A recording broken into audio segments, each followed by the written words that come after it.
So good morning, everyone. So today, 20 minutes late we are started. Actually, some server problem is there. So due to that, we are started late. So already I studied last class. I explained about the electric power system. Electric power system क्या होता है, इसके बारे में हम लोगों ने discuss किया था. उसको हम थोड़ा सा फिर से देख रहे हैं, ब्रश अप कर देते हैं, फिर हम लोग आगे की तरफ जाएंगे. तो ये हमारा टॉपिक था, इलेक्ट्रिक पावर सिस्टम. इसमें हमने देखा था कि कैसे जनरेटिंग स्टेशन होता है, कहाँ से ट्रांसमिशन सिस्टम हम लोग स्टेप अप वोल्टेज करके सेंड करते हैं, कैसा रिसीविंग स्टेशन है हमारा, ये सब हमने देखा था. डिस्ट्रीब्यूशन सिस्टम कैसा होता है, वो लोड पॉइंट कैसा होता है, ये हमने लास्ट टाइम में डिस्कस किया था. एक हमने सिंगल लाइन डायग्राम भी देखा था कि एसी पावर सप्लाई सिस्टम का सिंगल लाइन डायग्राम कैसा होता है. हमने जनरेट किया 11 kV, लेकिन डिस्ट्रीब्यूशन में हमें कितना आ रहा है, जस्ट 440. सो ये पूरा हमने एक सिंगल लाइन डायग्राम स्टडी किया था कि GS for generating station, RS for receiving, SS for sub station, then again it's will come to distribution centre, then it will go finally to your home, our home, industry, hospitals, whatever distribution systems are there, it's will go. तो ये सब हमने देखा था.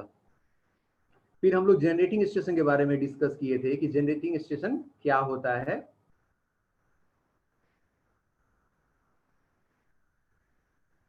Generating station के बारे में हमने डिस्कस किया था.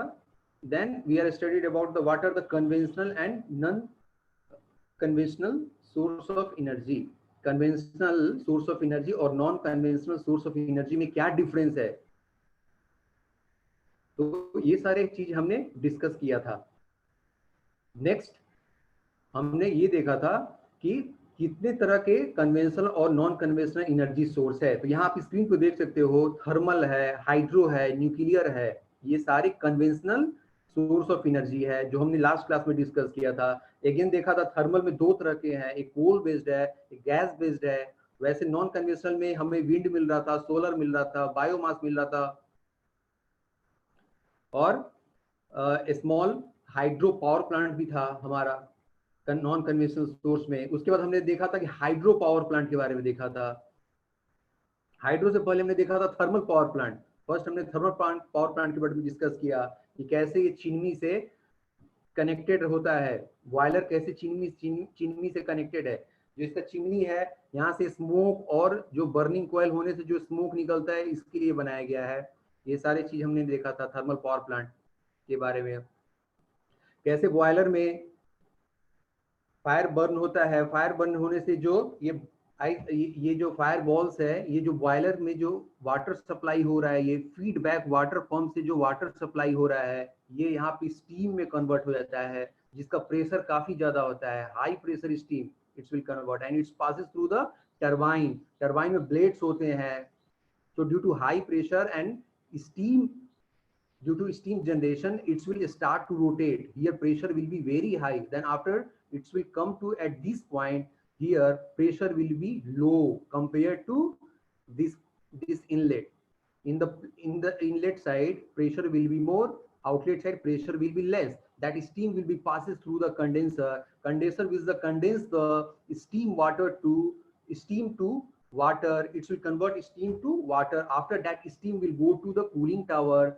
So it will again convert into water and it will cool this tower. After cooling, it will go to the water storage. So again water storage, again it will feed to the boiler. So this is the one cycle is there. This cycle we can say ranking cycle. So ranking cycle, you can circulate these things. Your water will be circulate. After turbine has coupled with the alternator, this couple is mechanically coupled. Once the turbine will be rotate, that alternator will start the produce three-phase electricity. You can see here RYB phase. So this is the complete layout of the thermal power plant जो हमने last class में discuss किया था. Next हमने discuss किया था thermal nuclear power plant. Nuclear power plant में केवल कुछ नहीं है, बस हमने न्यूक्लियर रिएक्टर को चेंज किया है. ओनली उसका फ्यूल सोर्स जो था, पहले आप फ्यूल सोर्स देख सकते हो, यहाँ पे कोल है, यहाँ पे फ्यूल सोर्स क्या है हमारा, न्यूक्लियर है. न्यूक्लियर में हमने केवल न्यूक्लियर ही चेंज किया है. यूरेनियम 235 न्यूक्लियर हम लोग यूज करते हैं। तो ये सारे बाकी सारे के सारे सिस्टम सेम है। एक्साइटर हमने यहाँ यूज किया है, ये भी सेम है। यहाँ से स्टेप ट्रांसफॉर्मर करके हमने बस बार को भेजा है। Turbine, condenser, cooling, everything is same. तो nuclear power plant is also thermal power plant हम लोग बोल सकते हैं, बट यहाँ पर जो फ्यूल सोर्स है वो न्यूक्लियर है। ये सारी चीज हमने डिस्कस किया था लास्ट क्लास में। न्यूक्लियर के बारे में हमने डिस्कस किया कि न्यूक्लियर रिएक्टर में क्या क्या होता है ये, फिर न्यूक्लियर फ्यूजन क्या प्रोसेस है, इसमें कैसे यूरेनियम 2 पार्ट में डिवाइड होता है, कैसे न्यूट्रॉन प्रोड्यूस करता है, ये सारे हमने लास्ट क्लास में देखा था। Just for revision purpose I am explaining. So now hydro power plant भी हमने देखा था, लेकिन आज के क्लास में हम थोड़ा हाइड्रो पावर प्लांट के बारे में हम और अच्छा तरीके से देखेंगे। तो हाइड्रो पावर प्लांट क्या होता है? फर्स्ट हमको दिख रहा है रिजर्वर, यहाँ आप देख सकते हो स्क्रीन के ऊपर रिजर्वर दिख रहा है। रिजर्वर क्या होता है? Store of the water. We are storing the water in reservoir with the help of dam. Dam की हेल्प से हम लोग वाटर को यहाँ पर रिस्टोर करते हैं। सो ये आप देख सकते हो कि ये जो सरफेस है नीचे का, इससे काफी हाइट पे ये बना हुआ है। तो हाइट एक इंपॉर्टेंट फैक्टर है यहाँ पे। तो हाइट को देखते हुए हमने 3 कैटेगराइज में डिवाइड किया है। फर्स्ट है लार्ज हेड, सेकंड है मीडियम हेड एंड थर्ड है low head. Once again, large head, medium head, low head. Large head में क्या होगा कि आपका जो रिजर्वर वाटर है काफी हाइट पे होगा, मीडियम में थोड़ा सा कम रहेगा, and low you can see this diagram, this is the diagram of A low head thermal power plant. So this is based upon low head thermal plant, and this is the high head thermal power plant. So we are deciding based upon potential energy. Why we are saying that height will be more and less, medium and, इसके पीछे क्या reason है? Main फंडा है potential energy. You know what is the potential energy? Potential energy equal to mgh. What is the m? Mass. What is the g? Gravitational field strength. And what is the h? Height. So our potential energy depends upon the mgh, h height. So this will carry the potential energy when you are storing the water at particular height, at the particular level. So this potential energy will be converted into kinetic energy when it will pass through the penstock. So what is the kinetic energy? It is the only half mv square. Everyone know about the kinetic energy, the half mv square. What is the m? Mass. What is the v? Velocity. Once we release that water from control gate, this is the valve house, we can say that control gate. Here you can see यहाँ पे क्या लिखा हुआ है? Control gate. यहाँ पे क्या लिखा हुआ है? Valve house. दोनों का दोनों सेम है। यहाँ पे कंट्रोल गेट होता है जिससे हम लोग वाटर को रिलीज करते हैं, वाटर को कंट्रोल करते हैं। यहाँ से जैसे हम लोग वाटर को रिलीज करेंगे, ये पेन स्ट्रोक से होते हुए हमारा पावर हाउस में जाएगा। यहाँ पे पावर स्टेशन आप देख सकते हो। तो ये देखते हो पेन स्टॉक है, इसका लंबाई काफी ज्यादा है इन कंपेयर टू ये पेन स्टॉक का लंबाई कम है, इसका लंबाई ज्यादा आपको दिख रहा है, इसलिए ये लो है, इसको हाई बोलते हैं। यानी कि हाई और लो जो हमने डिसाइड किया है या medium, it depends upon the penstock length. तो यहाँ आप देख सकते हो कि कैसे काइनेटिक एनर्जी को हम लोग पोटेंशियल एनर्जी से चेंज कर रहे हैं when you release the water from the valve house. So your store water is the potential energy, and that potential energy is converted into kinetic energy when allowed to the penstock. So once it will pass through the penstock, it will collide with the, it will stick to the turbine. ये turbine से जाकर stick करेगा, यानी कि टकराएगा। जैसे turbine से टकराएगा kinetic energy, तो जो भी वाटर है, जो भी हमने यहाँ से सेंड किया है काइनेटिक फॉर्म में जो वाटर, वो इससे टकराने के बाद ये घूमना चालू हो जाएगा टरबाइन। इससे ये कपल्ड है। यहाँ पे जो हमारा अल्टरनेटर है वो मैकेनिकली कपल है टरबाइन से। ये दो तरह के टरबाइन होते हैं, इंपल्स टाइप की भी टरबाइन है और रिएक्शन टाइप का भी टरबाइन है। तो इंपल्स हम लोग यूज करते हैं लार्ज हेड के लिए, और reactor type of turbine use करते हैं लो हेड और मीडियम हेड के लिए। तो ये दो तरह का टरबाइन आपको जानना है। Due to the flow of high pressure of water, blade starts rotate. यहाँ से जब हाई प्रेशर ऑफ वाटर आएगा तो ये ब्लेड हमारा रोटेट होने लगेगा। इससे हमारा अल्टरनेटर घूमेगा, अल्टरनेटर से हमारा एसी इलेक्ट्रिसिटी जनरेट होगा, जिससे हम लोग पावर को स्टेप अप ट्रांसफार्मर से करके हम लोग ट्रांसमिशन लाइन से भेज देंगे। तो ये पूरा फंडा है, आपका कॉन्सेप्ट है हाइड्रो पावर प्लांट के लिए। यहाँ पर एक और इंपॉर्टेंट चीज है सर्ज टैंक। यहाँ पे आपको सर्ज टैंक दिख रहा है, यहाँ पे कहीं भी आपको सर्ज टैंक नहीं दिख रहा है दूसरे डायग्राम में। तो पहला डायग्राम में जो सर्ज टैंक है वो किस लिए हम लोग देते हैं, प्रोवाइड एक्सेस वाटर नीडेड, जब हमको ज्यादा पानी की आवश्यकता होनी पड़ेगी, जहां पर हमको ज्यादा वाटर की आवश्यकता पड़ेगी, उस समय हम लोग ये सर्ज टैंक का उपयोग करेंगे। जैसे हम ये सडनली कंट्रोल गेट को ओपन करेंगे, वाटर हमको लार्ज अमाउंट में चाहिए, उस समय ये सर्ज टैंक काम आता है। यहाँ पर लोड डिमांड अगर मेरा ज्यादा है, अगर इस लोड डिमांड को हमको मीट करना है, इसलिए हमको लार्ज अमाउंट ऑफ वाटर चाहिए स्टार्टिंग के टाइम में, इस समय में हमको सर्ज टैंक यूजफुल होता है। इसका यूज यही है कि ये वाटर की कैपेसिटी को फुलफिल करता है, क्योंकि सडनली इतने वाटर इधर से आना मुश्किल है, इसलिए यहाँ से सर्ज टैंक से हम लोग वाटर भेजते हैं पेन स्टॉक में। तो only for high head or large head we are using surge tank. Only large head we are using surge tank. For medium and low head it's not necessary to use surge tank. This is very important question normally asked in exam. Next, tail raise. What is the tail raise? This is the discharge water after it is used to produce energy in idle. जैसे हमारा ये water यहाँ से पास करेगा turbine से, इसके बाद ये यहाँ से बाहर की ओर जाएगा, आउट फॉर्म में जाएगा, आउटफ्लो होगा, इसी पोर्शन को हम लोग टेल रिलीज करते हैं। यहाँ पे हम बोल सकते हैं कि वाटर को हमने डिस्चार्ज किया है आफ्टर यूज, आफ्टर टरबाइन के बाद हमने जो वाटर यूज किया उसको रिलीज किया है। तो सिंपल कॉन्सेप्ट है। यहाँ मैंने नीचे लिखा है कि prime mover in the hydro electric plant pick up the kinetic and pressure energy of the water falling through the gravity and rotation. ये बोलना चाह रहा है कि जो भी हमारा हाइड्रो इलेक्ट्रिक पावर प्लांट में वाटर फ्लो हो रहा है वो ड्यू टू ग्रेविटी, अर्थ में जो ग्रेविटी है उसके कारण ही वो आ रहा है। इसके लिए कोई भी एक्स्ट्रा हमने कंपोनेंट या डिवाइस हमने यूज नहीं किया है, कोई भी एक्स्ट्रा अरेंजमेंट नहीं है, ये ड्यू टू ग्रेविटी ही आ रहा है। तो ये आपका हाइड्रो पावर प्लांट है। इसका एडवांटेज क्या होगा, what are the advantage of the hydro power plant.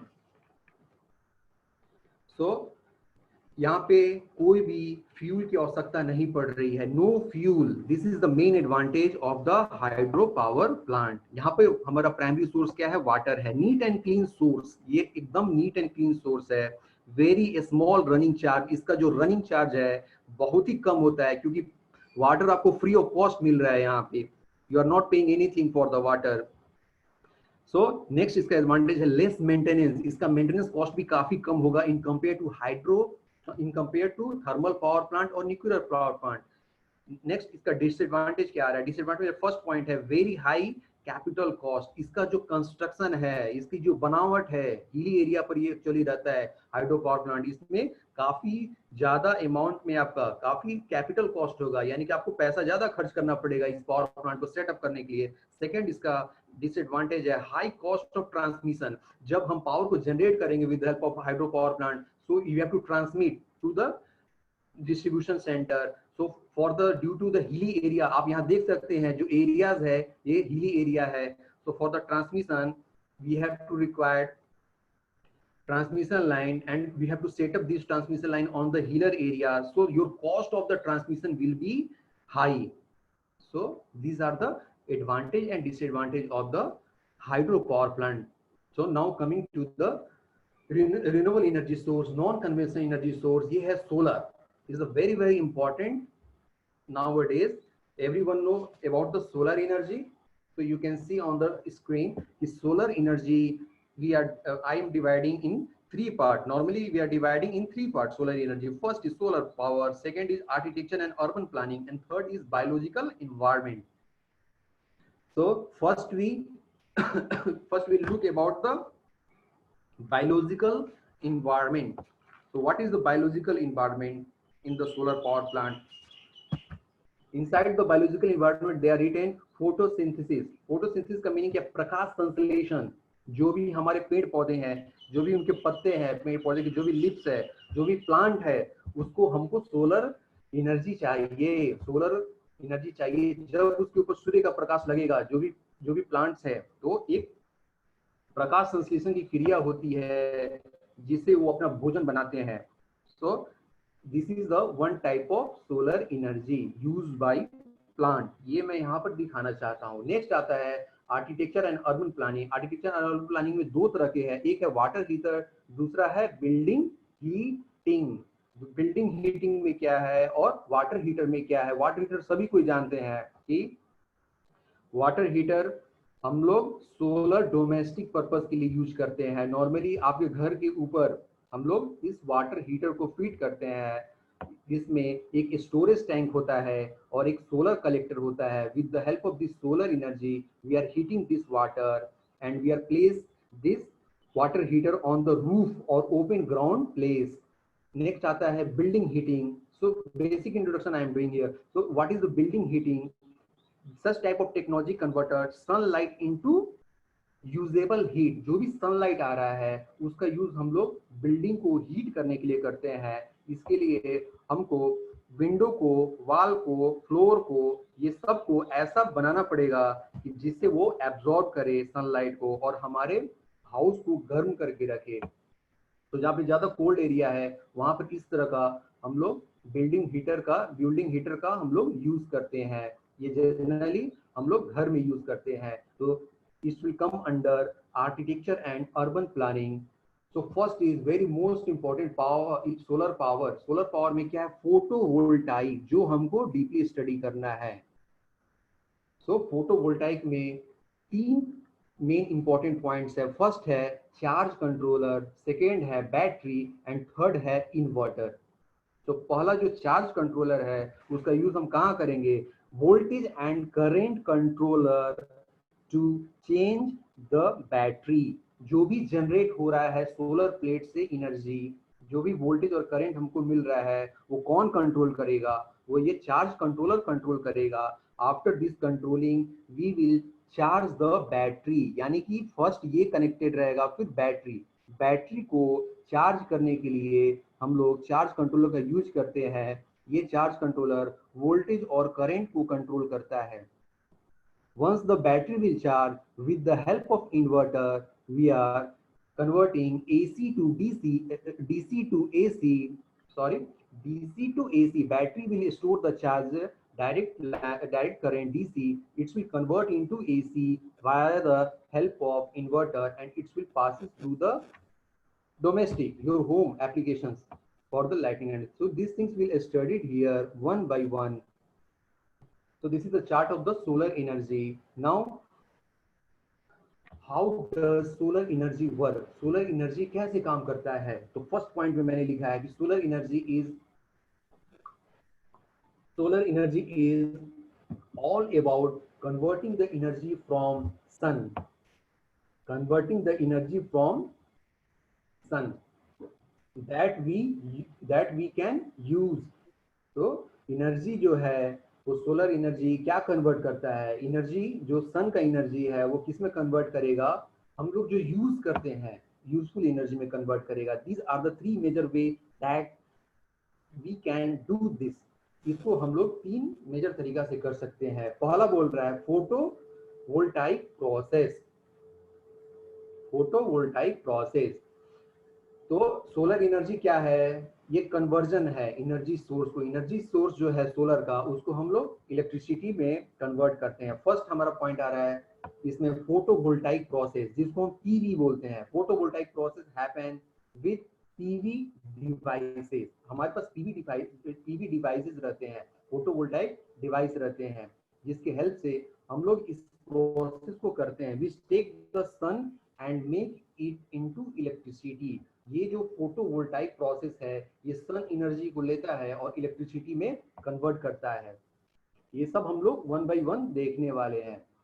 PV process use materials that are known for naturally changing sunlight into electricity। जो भी हमारा sunlight है उसको हम लोग इलेक्ट्रिसिटी में कन्वर्ट करेंगे, which are known as the science world semiconductor। Everyone know about the semiconductor। तो in PV process we are using semiconductor, silicon and germanium। Everyone know this basic semiconductor। When the sunlight heats this semiconductor, they produce electrons. हम लोग जानते हैं behaviour of semiconductor कैसे electron produce करता है। सो यहाँ भी वही प्रोसेस हो रहा है कि it will produce the electron which are pushed through the device and make a current. जैसे हमारा इलेक्ट्रॉन प्रोड्यूस होने लगेगा तो it will pass from P type to N type, जो हम आगे देखने वाले हैं, जिससे हमारा करंट बनना चालू हो जाएगा। Single PV can not produce electricity. जो एक सिंगल पीवी मैंने लिया फोटोवोल्टाइक, वो हमारा इलेक्ट्रिसिटी प्रोड्यूस नहीं कर सकता है। There are number of PV cells are mounted on the supply frame and electricity connected to each other from PV. यहाँ पे हम लोग बहुत सारे पीवी सेल को कनेक्टेड करते हैं इलेक्ट्रिकली, जिससे हमारा इलेक्ट्रिसिटी जनरेट होता है। नेक्स्ट आता है हमारा principle and operation of solar panel. जो भी हमारा सोलर पैनल है उसका क्या प्रिंसिपल है, किस प्रिंसिपल पे काम करता है। तो this is very very important slide. तो पहला नंबर में मैं लिख रहा हूँ यहाँ की sunlight heats the solar panel photovoltaic और पीवी।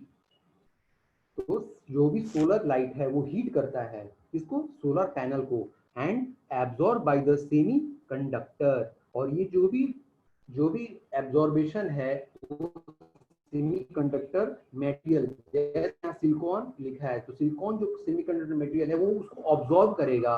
सेकंड में लिख रहा हूँ release electrons are knock loose from their atom, यानी कि ये एक तरह का उसके लिए क्षति है, नॉक लॉस है एटॉम के लिए, and which allow them to flow through the material produce the electricity. This process is called a photovoltaic। यहाँ आप देख सकते हो कि ये यहाँ पे दो लेयर बने हुए हैं, एक एन लेयर है दूसरा पी लेयर है, और यहाँ पे पीएन जंक्शन भी दिखा रहा है स्टेप 2 में। स्टेप 3 में आप देख सकते हो कि जैसे सनलाइट पड़ रहा है सेमीकंडक्टर डिवाइस के ऊपर, सिलिकॉन के ऊपर, तो ये पी टाइप जो लेयर है वहां से जो फ्री इलेक्ट्रॉन है वो जंप कर रहा है P layer to N layer. N layer में आप देख सकते हो होल्स बने हुए हैं। तो स्टेप 4 में कंप्लीट आप देख सकते हो जो भी फ्री इलेक्ट्रॉन्स है ये जंप कर रहे हैं from P layer to N layer. When it will jump from P layer to N layer it's will start the produce electricity, it will start the produce voltage and current। तो it will start the current हम बोल सकते हैं, current को हमको क्या करेगा, start करना चालू हो जाएगा। क्यों स्टार्ट होगा, क्योंकि ये फ्री इलेक्ट्रॉन के कारण ही हो रहा है फोटोवोल्टाइक इफेक्ट में। ये पूछता है आपको कि फोटोवोल्टाइक इफेक्ट क्या है। नेक्स्ट आ रहा है एन अरे of the soft solar panel convert solar energy into DC. जो भी हम लोग कन्वर्ट कर रहे हैं सोलर एनर्जी यहाँ पे इलेक्ट्रिसिटी, वो डीसी फॉर्म में रहेगा और उसकी कैपेसिटी कितना रहेगी, नॉर्मली 12 वोल्ट होता है। नेक्स्ट पॉइंट है the DC electricity enters an inverter. जो भी डीसी इलेक्ट्रिसिटी है, जैसे हमने पहले कहा था कि जो भी डीसी इलेक्ट्रिसिटी प्रोड्यूस होगी वो इन्वर्टर में जाएगा, इन्वर्टर से वो डीसी से एसी में कन्वर्ट होगा और उस एसी को हम लोग डोमेस्टिक पर्पज से होम एप्लीकेशन के लिए यूज करेंगे। और भी पॉइंट दिया है the inverter turns the DC electricity into 120 volt AC. जो भी इन्वर्टर पोर्शन है, जो 12 वोल्ट हमने दिया था डीसी, वो 120 वोल्ट में कन्वर्ट कर देगा। कौन, इन्वर्टर करेगा, ये इन्वर्टर जो आपको दिख रहा है स्क्रीन के ऊपर। Next the AC power इंटर्स the utility panel in the house. जो भी एसी पावर से हम लोग उसको यूटिलिटी करते हैं in the domestic purpose। The electricity is then distributed to application or lights in the house। जो भी इलेक्ट्रिसिटी है उसका हम लोग यूज घर में करते हैं। ये सिंपल है। 7.8 पॉइंट क्या बोल रहा है, when the more solar energy is generated it can be stored in the battery।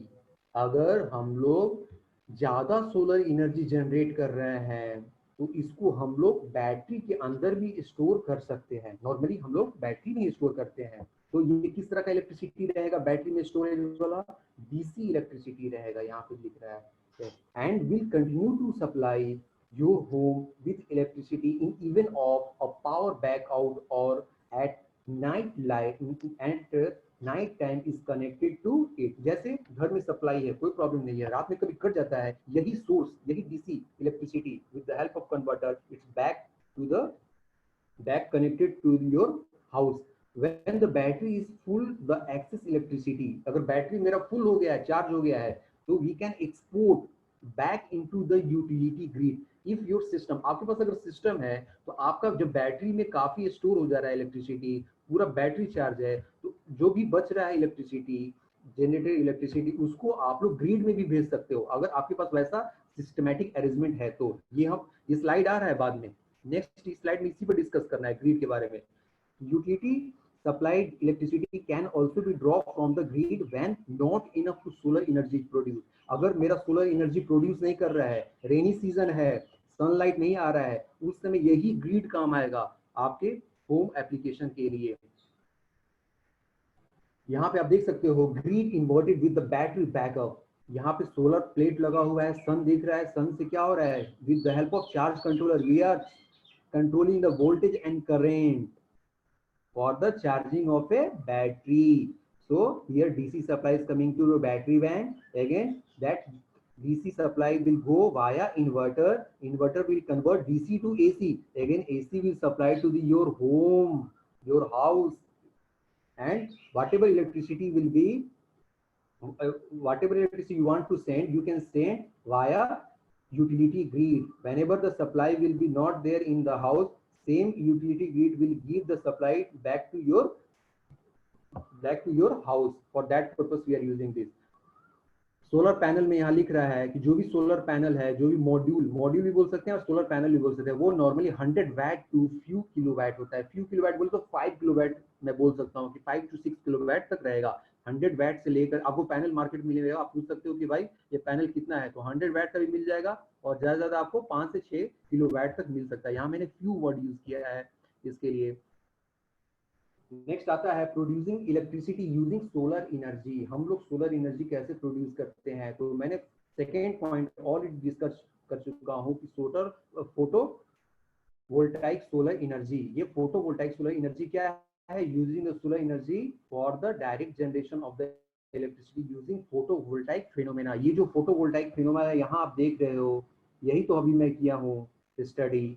Next आपका आता है थर्मल सोलर एनर्जी। ये जो थर्मल सोलर एनर्जी आप देख रहे हो, ये कहाँ यूज करते हैं, using solar energy for the heating fluids which can be use as heat source और टू बी रन टरबाइन। यहाँ भी टरबाइन को ही रन करना है, तो यहाँ इसको फ्लू को हीट करने लगेगा और उसी हीटिंग से हमको टरबाइन को रोटेट करना है, जिससे हमको इलेक्ट्रिसिटी जनरेट होगा। ये थर्मल के बारे में दिखाया गया है फर्स्ट डायग्राम में। तो फोटोवोल्टाइक हमने स्टडी किया अभी, ये काफी इंपॉर्टेंट स्लाइड्स था। नेक्स्ट आ रहा है आपका promoting use of PV technology to provide lightning in the village in the form of. हमारे विलेज में, हमारे गांव में जो लाइटनिंग प्रोसेस है, जहाँ इलेक्ट्रिसिटी नहीं है, वहां पे ये फोटोवोल्टाइक टेक्नोलॉजी को काफी यूज किया जा रहा है नाउअडेज। ये काफी यूजफुल है आज के डेट में, जहाँ पे इलेक्ट्रिसिटी नहीं है, जिस गाँव में कम इलेक्ट्रिसिटी है। आज भी बहुत सारे रिमोट एरिया है जहाँ पे ट्रांसमिशन लाइन नहीं गया हुआ है, वहां पे ये पीवी टेक्नोलॉजी काफी अच्छे से काम कर रहा है। फर्स्ट हम लोग देखते हैं सिस्टम में है कम्युनिटी लाइटिंग सिस्टम। यहाँ पे कैपेसिटी क्या रहेगी कम्युनिटी लाइटिंग सिस्टम की, it will be 1 kilowatt to 2.5 kilowatt. It will use for small household lighting system. इसका जो हम लोग यूज करेंगे छोटे छोटे घर के लिए हम लोग यूज करेंगे, जो छोटे छोटे घर है उसकी लाइटिंग सिस्टम के लिए हम लोग यूज करेंगे, इसलिए इसको बोला गया है community light system. Second one is portable solar lantern. जो हम लोग घर में लैंटेन यूज करते हैं, वैसा एक सोलर लैंटेन भी आता है मार्केट में, जो काफी पोर्टेबल होता है। उसकी जो कैपेसिटी है 10 वैट पैनल, तो 10 वैट का आपको पैनल मिलेगा मार्केट में। This is P for panel, 10 watt का आपको पैनल मिलेगा, जिसको एसपीवी मॉड्यूल बोलते हैं, सोलर फोटोवोल्टाइक मॉड्यूल बोलते हैं। ये आपको 10 वैट का मार्केट में अवेलेबल है, जिसका यूज हम लोग lightning 7 watt CFL lamp for the 3 hours a day, यानी कि 7 वैट का CFL का बल्ब आपको 3 घंटा रोशनी देगा। नेक्स्ट आ रहा है street light. Street light 75 watt panel आपको मिलेगा मार्केट में। इस स्ट्रीट लाइट का पैनल का यूज क्या है, जिसका है charging 100 to 130 amp hour battery to run the 11 watt CFL lamp for dusk to dawn operate. ये 11 वैट का CFL लैंप को ब्लो करेगा। यहाँ पे कितना था 7 वैट, यहाँ पे 11 वैट, कैपेसिटी बढ़ रही है लैंप की, तो आपका जो एसपीवी मॉड्यूल है उसका भी 10 से 75 हो गया है, जिसका हम लोग यूज स्ट्रीट लाइट के लिए करते हैं। ये आप देखे होंगे nowadays everywhere you can see this street light solar based. So you know the capacity 75 watt panel. Second आता है fixed home lighting system. Fixed home lighting system क्या है? 35 to 50 वाट पैनल चाहिए एसपीवी मॉड्यूल का, जो powering to CFL, दो CFL को power कर सकता है 9 से 11 वाट. वर्क कितना करेगा? 4 से 5 घंटा per day. Run a small TV set and fan, छोटे टीवी को भी ऑपरेट कर सकता है और फैन को भी ऑपरेट कर सकता है, जिसकी कैपेसिटी क्या होगी? 35 to 50 वाट पैनल मॉड्यूल. ये जितने भी मॉड्यूल है यहाँ पे एसपीवी लिख रहा है, एसपीवी सोलर फोटोवोल्टाइक. नेक्स्ट आता है water pumping. This is use for the agriculture purpose nowadays. So agriculture जहाँ पे इलेक्ट्रिसिटी नहीं है, तो रिमोट एरिया में या हिली एरिया में हम लोग इसका यूज करते हैं वाटर पंपिंग के लिए. इसकी कैपेसिटी कितनी होगी? 1 kilowatt DC motor. 1 kilowatt DC motor को ऑपरेट कर सकेगा. और शॉलो पंपिंग होता है कि जमीन के अंदर वो पंप करके ग्राउंड से वाटर वो खींचता है, वो एक तरह का पंपिंग है जो जेट बेस्ड होता है. उसको जेट पंपिंग भी बोलते हैं. जेट पंपिंग बोलो या सोलो पंपिंग बोलो, एक ही बात है. It will take the water from the ground. Coming to the next slide. आगे का जो स्लाइड है ये है विंड पावर प्लांट. अभी तक हमने जो पढ़ा है वो सोलर पावर प्लांट था, अभी आया आपका wind power plant. Wind power plant में आप देख सकते हो ब्लेड बने हुए, यहाँ 2 ब्लेड आपको दिख रहा है, लेकिन नॉर्मली 3 ब्लेड होता है विंड पावर प्लांट में. तो यहाँ पर 3 ब्लेड है. साइड व्यू है इसका, इसलिए इसका आपको 2 दिख रहा है, एक्चुअली ये 3 ब्लेड है. विंड स्ट्राइक्स, यानी कि जो विंड है वो स्ट्राइक करेगा, टकराएगा किससे? The rotor of the blades. ये जो रोटर है इसका जो ब्लेड दिख रहा है, यहां से हमारा विंड क्या होगा? स्ट्राइक करेगा. जैसे जैसे विंड हमारा स्ट्राइक करेगा तो क्या होगा? Blade will start to rotate. Blade मेरा स्टार्ट हो जाएगा रोटेट होना. तो यहाँ विंड कैसा एनर्जी है? काइनेटिक एनर्जी है. So due to that kinetic energy, our blade will be rotate. So that turbine will rotate and connected with the gearbox. यहाँ जो बॉक्स ये बना हुआ है इसको हम लोग बोलते हैं गियर बॉक्स. गियर बॉक्स का यूज क्या है? It will transmit the rotor speed low to high. यहाँ पे जो रोटर का स्पीड है काफी कम है, इसको ये ट्रांसमिट कर देगा हाई स्पीड में. हाई स्पीड में हम लोग क्यों ट्रांसमिट कर रहे हैं? क्योंकि यहाँ पे हमारा जनरेटर है, जनरेटर को हाई स्पीड चाहिए. तो ये जो सैफ्ट है इसकी स्पीड काफी ज्यादा होगी. ये कौन कन्वर्ट करेगा? ये गियर बॉक्स करेगा. तो gear box will transform rotor speed low to high. Then it will passes through via switch gear. So that already that generator will be alternator. AC generator है ये, सब कोई जानता है. तो ये AC जनरेटर AC प्रोड्यूस करेगा और ये AC स्विच गियर में जाएगा. After switch gear it will passes through the transmission line. So this is the diagram, block diagram of a schematic diagram or layout of a power plant, wind type of power plant. ये tower भी आप देख सकते हो, ये जो भी arrangement है सब टॉप पे है. टावर के ऊपर में ही सारे के सारे अरेंजमेंट किए हुए हैं. इसका हम लोग ब्लॉक डायग्राम देखने वाले हैं, जो कि हमने कल भी देखा था ब्लॉक डायग्राम. आज भी हम देखेंगे कि ब्लॉक डायग्राम कैसे काम करता है. यहाँ पे फिर आपको दिखा रहा है ब्लेड्स. 2 ब्लेड्स दिख रहे हैं, ये एक्चुअली 3 ब्लेड्स होते हैं. तीनों ब्लेड क्या होगा? Due to wind pressure, due to wind kinetic energy, it will start to rotate. Gearbox, it will transmit the energy, transmit the speed from low to high to the generator. So one more important point, again after it will generate the electricity AC. That AC will go to the RU is the rectifying unit. It will rectify to DC. ये जो rectify unit है AC को क्या करेगा? DC में convert कर देगा. यहाँ पे एक और चीज देखने को मिल रहा है, turbine controller. Turbine controller will use for the control the speed of a wind. जो विंड की जो स्पीड है उसको कौन कंट्रोल करेगा? टरबाइन कंट्रोलर करेगा. इसलिए हम लोग इसको फीडबैक लूप जैसा यहाँ लगाया हुआ है. यहाँ से एक एक्साइटर भी कनेक्टेड है. एक्साइटर हम लोग ऑलरेडी जानते हैं कि it will control the magnetic field of A generator. For the speed control purpose we are using exciter. So this exciter will work via turbine controller information देगा exciter को कि भाई इसको स्पीड कंट्रोल करना है या नहीं करना है। टरबाइन को कैसे पता चलेगा कि विंड घूम रहा है कि नहीं? विंड का स्पीड का कंट्रोलर टरबाइन के थ्रू ही है, टरबाइन से एक्साइटर, एक्साइटर से जनरेटर। तो I written here sense the wind speed. So turbine controller काम क्या है? सेंस करता है विंड स्पीड को। जैसे मेरा यहाँ पर रेक्टिफाई यूनिट AC को DC में कन्वर्ट करेगा, again it will go to the LCU. What is the LCU? Line control unit. LCU is the line control unit. Rectified DC output gives to the LCU stabilized AC. ये LCU जो है वो AC को AC में convert करेगा, लेकिन वो जो AC रहेगा वो स्टेबलाइज्ड AC रहेगा, बिल्कुल नॉर्मल AC रहेगा। नॉर्मल वही तो कांस्टेंट रहेगा, वेरिएबल नहीं रहेगा। यहाँ पे जो जनरेट करेगा वो वेरिएबल रहेगा, लेकिन यहाँ पर आते आते LCU में वो स्टेबलाइज हो जाएगा। जैसे ये स्टेबलाइज LCU जैसे ये LCU स्टेबलाइज करेगा वो चला जाएगा ग्रिड के लिए, यानी कि यहाँ से आपको ट्रांसमिशन लाइन के लिए चला जाएगा।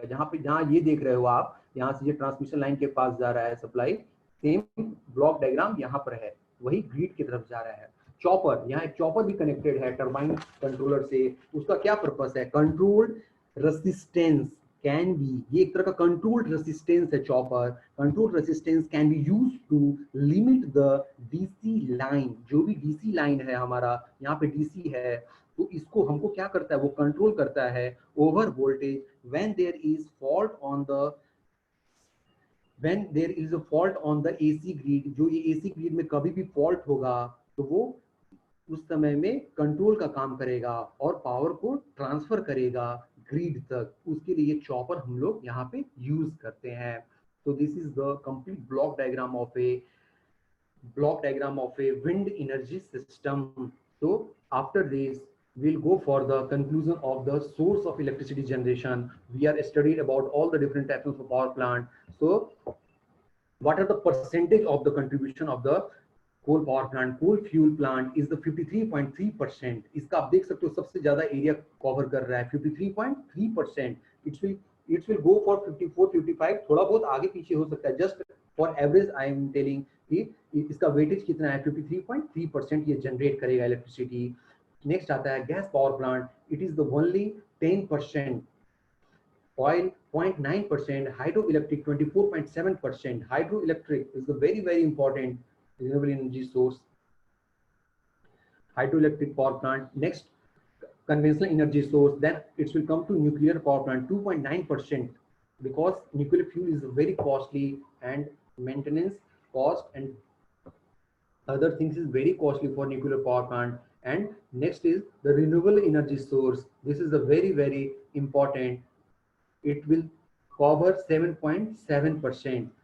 So after few years this renewable energy source will be go rise. अभी भी rise में जा रहा है, क्योंकि जो कोल जो है, ये ऑयल वेल जो भी देख रहे हो, इसका जो क्वांटिटी है वो कम हो रहा है डे बाय डे, क्योंकि इसको बनने में काफी साल लगते हैं अर्थ के नीचे जो ये कोल बनता है। लेकिन अभी इसकी क्वांटिटी डे बाय डे कम होते जा रही है। उस समय गवर्नमेंट जो है रिन्यूएबल एनर्जी सोर्स पे काफी ध्यान दे रहा है, क्योंकि आने वाले समय में जो भी रिन्यूएबल एनर्जी सोर्स है, solar power plant, wind power plant, इससे ही हमारा जनरेशन होने वाला है। तो ये अभी ये जो आप देख रहे हो ये टोटल का टोटल सोर्स ऑफ एनर्जी है और उसका कंट्रीब्यूशन है इलेक्ट्रिसिटी का। तो ये हो गया आपका पूरा पावर प्लांट के बारे में। नेक्स्ट मेरा स्लाइड आता है ट्रांसमिशन सिस्टम।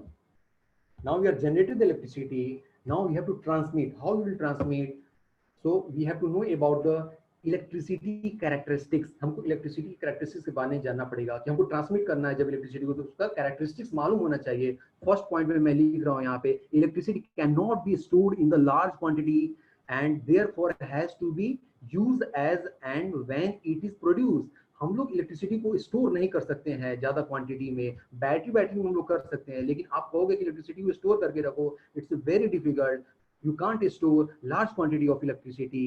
एंड जैसे ये इलेक्ट्रिसिटी प्रोड्यूस हो रहा है उसको यूटिलाइज करना है, ये इसका फंडा है पहला पॉइंट का। सेकंड पॉइंट क्या है कि transporting electricity over long distance is the economical when compare to other form of energy. इसका जो ट्रांसमिशन है वो लॉन्ग डिस्टेंस तक हो सकता है, इकोनॉमिकल है, इतना डिफिकल्ट नहीं है, it's possible and economical also. Third point में क्या बोल रहा है कि it can be easily converted to heat. इसको हम लोग इजिली क्या कर सकते हैं, हीट में कन्वर्ट कर सकते हैं। आपके घर में हीटर लगा हुआ है, वाटर हीटर, तो आप क्या कर सकते हो, इलेक्ट्रिसिटी को हीट में कन्वर्ट करते हो ना। लाइट बल्ब आपके घर में जल रहा है, ट्यूब लाइट्स है, ये this is a very good example of light and mechanical power. आपके घर में हाउस में मोटर लगे हुए हैं, motor you are giving input electricity and you are getting mechanical output to pumping the water and all. So this is the best example of a mechanical power, the form of which the consumer actually use energy. ये सारे forms हैं जो electricity से हमें मिल रहा है।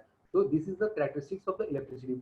Number 4, it cannot be seen, heard and smell or touch. इसको हम लोग ना देख सकते हैं, ना सुन सकते हैं, ना इसका स्मेल होता है, कुछ भी सुगंध की इसका कुछ है, या इसको हम टच भी कर सकते हैं। तो ये कुछ भी नहीं दिखेगा ना सुनेगा, ये मैं बोलना चाह रहा हूँ। Number 5, the flow is at the speed of light. जो इलेक्ट्रिसिटी का फ्लो है वो स्पीड ऑफ लाइट के बराबर है। जो स्पीड ऑफ लाइट है, जो लाइट की जो गति है वही हमारा इलेक्ट्रिसिटी की भी गति है। आप जानते हो speed of electricity is equal to 3 cross 10 का power 8।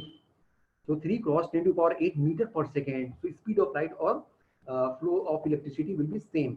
Coming to the last point, number 6, the changes here takes place in the millisecond. जो भी changes होगा इलेक्ट्रिसिटी में, हो सकता है वो इलेक्ट्रिसिटी 11 kV का है, अभी हम उसको 440 वोल्ट में कन्वर्ट करिए, ये सब कितना सेकेंड में होगा, मिली सेकेंड में होगा। ऐसा नहीं कि 10 मिनट लेगा इलेक्ट्रिसिटी को हम लोग को चेंज करने में, ये जस्ट मिली सेकेंड में कन्वर्ट होता है। वन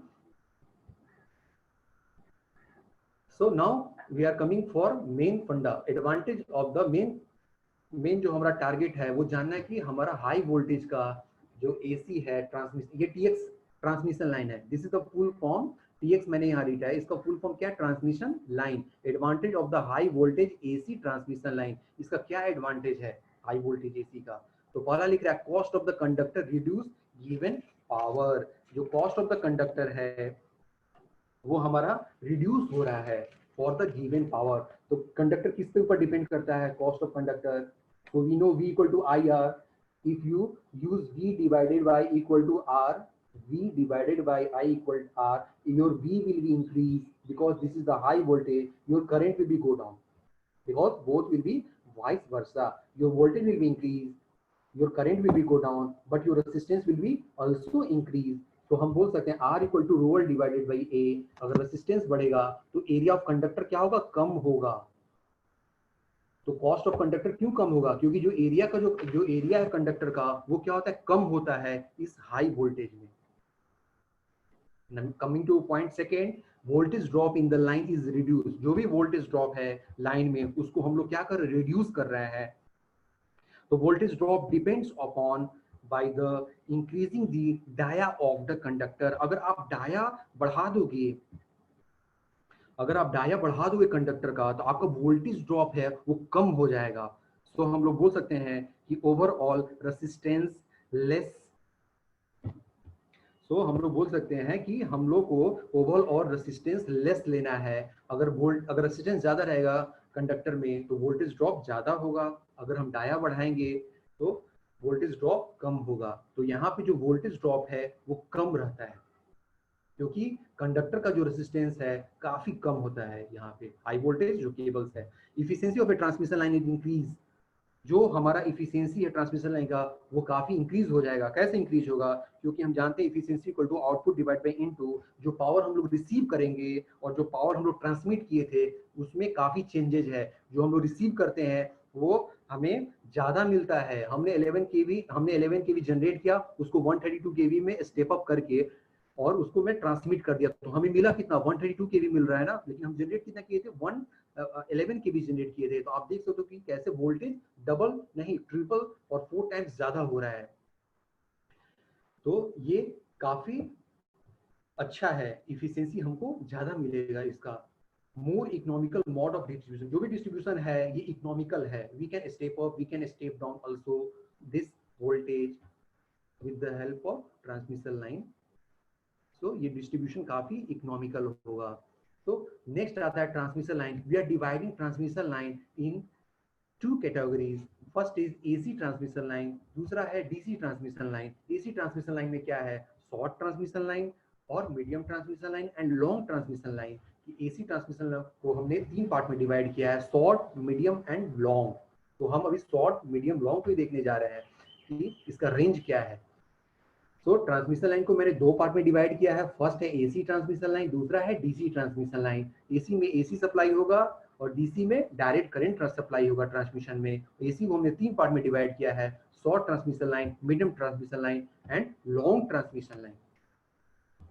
नेक्स्ट स्लाइड है हमारा कि performance of A transmission line. Performance of A transmission line, जो शॉर्ट ट्रांसमिशन लाइन है वो 80 किलोमीटर रहेगा, यानी कि 80 किलोमीटर से कम रहेगा। शॉर्ट ट्रांसमिशन लाइन मीडियम है जो 80 से 200 किलोमीटर रहेगा, और लॉन्ग जो है वो more than 200। This is the range of the transmission line. We can see a transmission line on the top, this wire we can say that earth wire, and this side में जो दिख रहा है ये wires, ये है 3 phase supply, 1 2 3। जो हमारा राइट साइड में 3 फेज है वो हो सकता है इनकमर हो, और जो लेफ्ट साइड में 3 फेज आपको दिख रहा है वो हो सकता है आउटगोइंग हो। कोई भी इनकमिंग और आउटगोइंग हो सकता है। हो सकता है एक तरफ से 132 के लिए सप्लाई जा रहा हो, दूसरी तरफ से 66 के लिए सप्लाई आ रहा हो। एक मैं बोल सकता हूँ कि एक इनकमर भी हो सकता है, दूसरा आउटगोइंग भी हो सकता है। तो ये बहुत इंपॉर्टेंट है समझने की। यहाँ तो आपको समझ में आ गया होगा कि शॉर्ट लाइन क्या होता है, मीडियम लाइन क्या है और लॉन्ग लाइन क्या है। आगे की ओर हम बढ़ते हैं। Types of power line.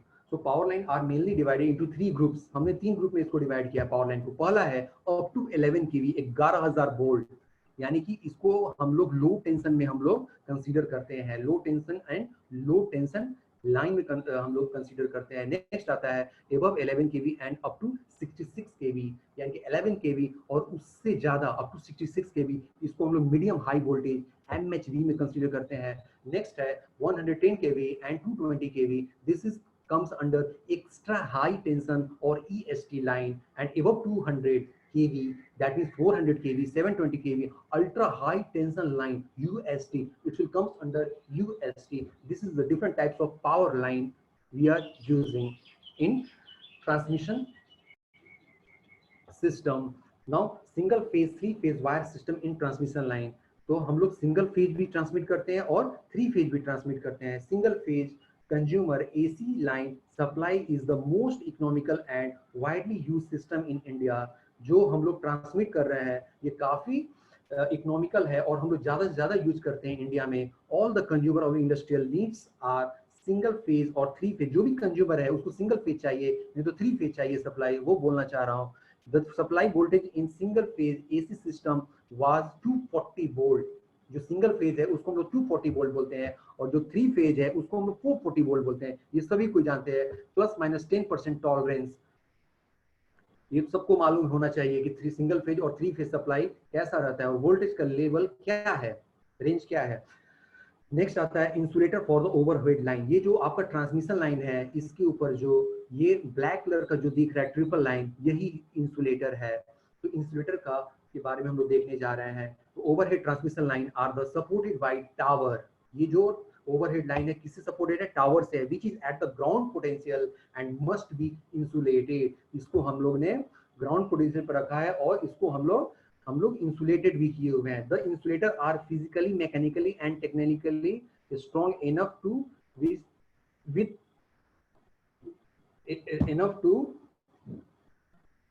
enough to withstand and line voltage surge spike। यानी कि जो भी इंसुलेटर यहाँ ये जो ट्रिपल लाइन है, जो इंसुलेटर हम लोग यूज कर रहे हैं वो फिजिकली, मैकेनिकली और टेक्नोलॉजिकली बहुत ही स्ट्रॉन्ग है और विथस्टैंड कर सकता है हाई वोल्टेज सर्ज, स्पार्क्स, कुछ भी आएगा उसको वो विथस्टैंड कर सकता है insulator.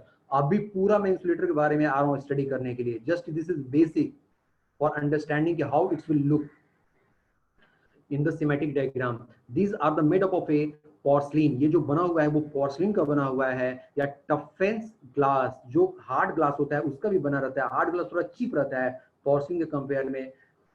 Polymer and some other module moulded material, जो पोर्सलिन और ये सब चीज से हम मोल्डेड कर रहे हैं। बस कुछ ही नहीं देखना, आपको बस ये समझना है कि ये जो ये जो आपका इंसुलेटर है वो पोर्सिलिन का बना रहता है या टफ एंड ग्लास का बना रहता है, दो मटेरियल का रहता है। नॉर्मली हम लोग पोर्सिलिन वाला यूज करते हैं, बट आजकल टफ एंड ग्लास भी यूज होता है क्योंकि इसका कॉस्ट कम पड़ रहा है टफ एंड ग्लास का। सो ये है आपका टाइप्स ऑफ इंसुलेटर जो हम लोग यूज कर रहे हैं ओवरहेड